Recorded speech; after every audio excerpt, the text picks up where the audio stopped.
Welcome ladies and gentlemen to my first video on Tower of Fantasy. I will share some tips that I utilize when playing TOF.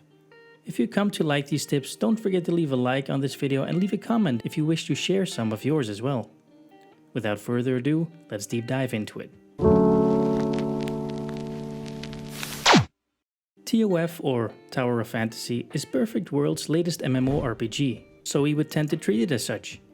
Alongside it being an MMO, it's also a gacha, much like Genshin Impact. And with gachas, they tend to time gate a lot of stuff. So my first tip is therefore one that will not be fun to hear, but take it slow. As you can see from this infograph, leveling up is time gated by the days your server has been active. At day 88, we will all be able to become max level, which is level 70. If I agree or disagree on this practice doesn't matter. It's implemented and will most likely not change, so we will need to face this fact. To go slow, I would suggest following the story close to home and try not to gain XP from valuable sources when you hit the day's cap. If you do hit the cap and you wish to continue playing, you can farm respawning chests. These are the rusted chests with green lights on their edges and the password chests. Do not open supply pods if you are capped, since they give you a lot of XP when opening and do not respawn. So it's a yes to triangles and rectangles, but no to circles when it comes to chests after daily XP cap. When it comes to the game's summon system, you have 3 colored orbs that will be used. The purple or the black nucleus are this game's trash summon. I'm not saying it isn't useful, but they throw black nucleus at you from every corner of the game and they grant you weapon upgrade materials. They are useful of course, but it's not what your heart desires when you're pulling for stuff. Of course, there's a chance for SR and SSR, but the chances are half of the golden ones. So, speaking of the golden ones, these are the standard weapons banner summoning currency, so use them whenever you get a 10 pull. The great thing about this is that there's a soft pity at 30, which will grant you an SSR.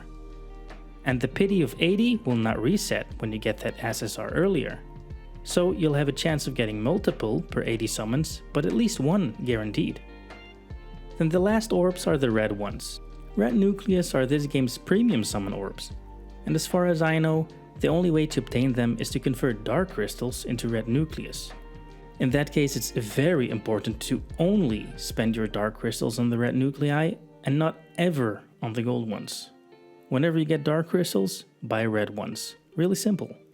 For the Genshin Impact community, think of it as Primo Gems and you spend it on the intertwined fates. The premium summer banner will change every couple of weeks and also has an 80 pity counter. Now the thing to note on this banner is that each time you pull an SSR, it has a 50% chance to be that featured weapon. So even if you hit the 80 pity, it's not 100% certain to be the featured one. When the banner ends and you hadn't hit the 80 pity, it will carry over to the next banner. Every pull will grant you a flame gold. If you gain 120 flame gold, you can just straight up buy the features banner weapon. So see it as a 120 summon guarantee. The downside is that when the banner rotates, the flame gold will turn into black gold. So you cannot save flame gold for the next banner to instantly buy that new feature weapon. Open world games these days always come with a community behind it that creates a website for you where everything is laid out in front of you.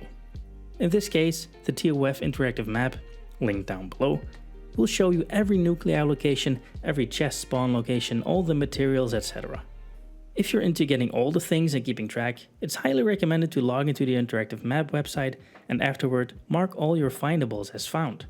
I would suggest only marking off the featured and the puzzles, as the rest can respawn.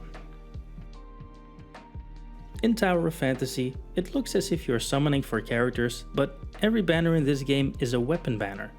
The character that portrays the weapon is called a simulacrum. It's basically a skin, so you can play as any simulacrum you obtain but equip up to 3 different weapons. These weapons need upgrading. You will need battery packs that you obtain from black nuclei summons or from any summon that grant duplicates to transform into battery packs. When summoning duplicates of weapons you already have, you will receive fusion cores. Each weapon has its own fusion core and can only be obtained when pulling its duplicate. In the upgrade window, you can click on Advancement on the left side and advance your weapon 1 star for each fusion core you have. So basically, you will need 7 copies of each weapon to fully advance it. There is an upside to this story though. Whenever you pull from the standard banner, you will obtain black gold. These can be exchanged in the weapon shop for weapons you had already obtained previously. So, you can buy SR and even SSR weapons to ascend them without having to be lucky enough to pull them again. This game has a combo system when it comes to its weapons, and it really ups the game if you play around it. If you open up your weapon window and click on the warehouse, you can select the weapon and click on the magnifying glass icon. Then, you can check different attacks and combos you can perform and how much damage it does. You will go from your standard click spam attacks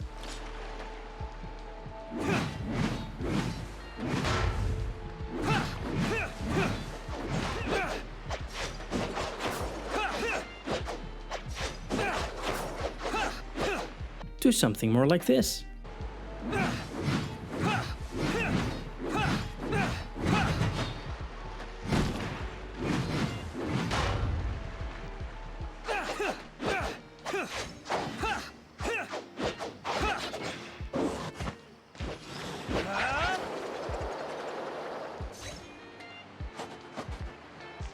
Some bonuses before we leave. Always take a gander at your minimap. The little icons you see mean there is a nucleus, so hop over and get it. When you receive your mount during the story, don't forget to use it because it will save lives, particularly yours. And when you climb, don't jump to the top, but actually let go of the mountain, double jump and grab it again. It's a little finesse, but it will save you so much endurance. Also, keep an eye on your journal, it will grant you so many rewards. And that will be it, folks. I hope you enjoyed this video and that these tips will help you out in your journey in Tower of Fantasy. Leave a like if you did like the video and subscribe for more TOF content coming your way. Thanks again for watching this video to completion, you absolute legend. This was Glitchy with a TOF tutorial. Have a good one. Well, let's not break out the joy loom just yet.